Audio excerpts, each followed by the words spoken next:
নমস্কার বন্ধুরা, সকলকে স্বাগত আমাদের রান্নাঘরে। আজ আপনাদের জন্য নিয়ে এসেছি বালুশাহি রেসিপি। বাড়িতে মাত্র 3টে উপকরণ দিয়ে সহজেই এই টেস্টি মিষ্টিটা আপনারা বানিয়ে নিতে পারেন। চলুন শুরু করে দিই। বালুশাহি বানানোর জন্য প্রথমেই সুগার সিরাপটা আমরা তৈরি করে নেব। তার জন্য 1 কাপ ফুল চিনি, তার সঙ্গে হাফ কাপ জল দিয়েছি এবং এটা খুব অল্প আঁচে রেখে জল আর চিনিটা মিশিয়ে নিচ্ছি যাতে চিনিটা ক্যারামেলাইজ না হয়ে যায়। ভালোভাবে জল আর চিনিটা মিশে গেলে গ্যাসটা মিডিয়াম করে দিয়ে আমি ফুটতে দেবো। আর 5 মিনিট মতো সময় দেবো এটা ফোটার। তারপর এটাকে আমি গ্যাসটা অফ করে গ্যাসের উপরেই বসিয়ে রাখবো যাতে এটা হালকা গরম থাকে। বালুশাহির জন্য আমাদের হালকা গরম চিনি সিরাপ দরকার লাগবে। একটা বাটিতে আমি 2 টেবিল স্পুন ফুল মেল্টেড ঘি নিয়েছি, তার সঙ্গে আমি একদম অল্প একটু জল অ্যাড করলাম আর 1 টেবিল স্পুন টক দই অ্যাড করছি। দিয়ে 3টে মিশ্রণ ভালোভাবে একবার মিশিয়ে দিচ্ছি। ঘিটা মেল্টেড হলে মেশাতে সুবিধা হবে। ঘিটা বেশি অ্যাড করলে ময়নটা ভালো হবে আর বালুশাহিটা খুব ক্রিস্পি হবে। আর একদম 2 চুটকি আমি খাবার সোডা এখানে অ্যাড করে নিচ্ছি। খাবার সোডা বেশি একদম অ্যাড করবেন না, তাহলে টেস্টটা খারাপ হয়ে যাবে।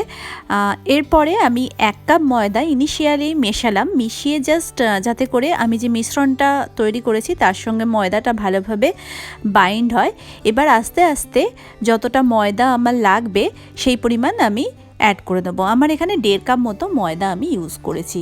ময়দাটা দিয়ে আস্তে আস্তে প্রয়োজন মতো অ্যাড করে রুটি বা লুচির জন্য যেমনভাবে আটা মাখা হয় সেইভাবে আটাটা আমি মেখে নেব।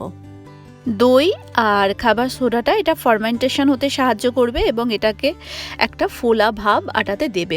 10 মিনিট আমি এটা রেস্ট করতে দেবো। 10 মিনিট রেস্টিং টাইম হয়ে গেলে আমি এখানে কড়াতে ঘি দিচ্ছি। আমি এটা ছাঁকা ঘিয়েতে ভেজে দেবো। আপনারা চাইলে ঘি আর তেল মিশিয়ে করতে পারেন, কিন্তু বালুশাহি সবসময় ঘিয়েতে বেটার খেতে হয়, সেজন্য আমি এখানে তেল মেশাচ্ছি না, শুধুমাত্র ঘিয়েতেই আমি এটা বানাবো। এদিকে আমার 10 মিনিট মতো রেস্টিং পিরিয়ড শেষ হয়ে গেছে। আমি এবার যে ময়দাটা মেখে রেখেছিলাম ওখান থেকে লুচির থেকে একটু বড় সাইজের বল বানিয়ে নিচ্ছি। এবারে বলগুলো নিয়ে হাতের তালুতে এইভাবে একটু চ্যাপটা করে নেব।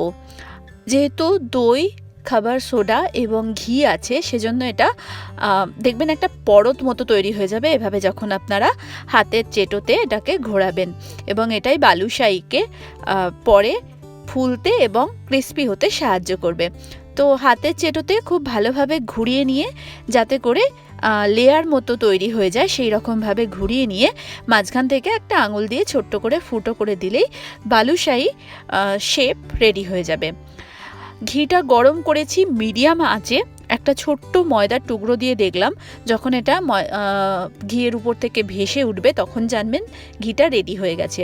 বালুশাহি যখন দেবেন তখন ঘি যেন বেশি গরম না থাকে, একদম হালকা গরম ঘিয়েতে বালুশাহিগুলো দিতে হবে এবং ছোট বার্নার জ্বালাবেন। ছোট বার্নারের সব থেকে যে কম ফ্লেমটা আছে সেই ফ্লেমে রেখে দুটো পিঠ 5 মিনিট করে ভেজে নেবেন।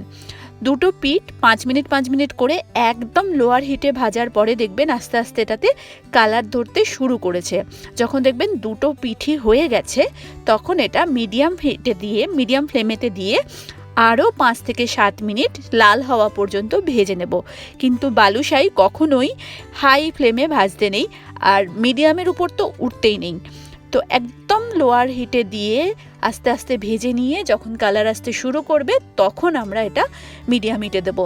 পুরো প্রসেসটা করতে মোটামুটি 20 মিনিট মতো টাইম লাগবে একটা ব্যাচে বালুশাহি ভাজতে।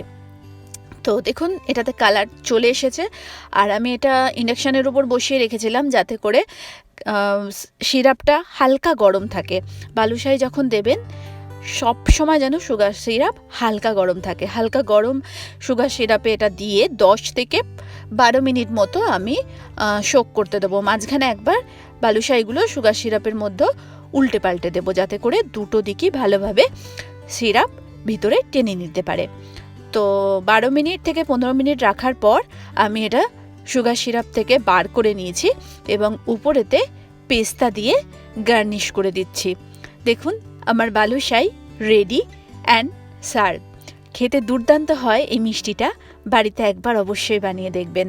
আজকের মতো এতটাই, নমস্কার।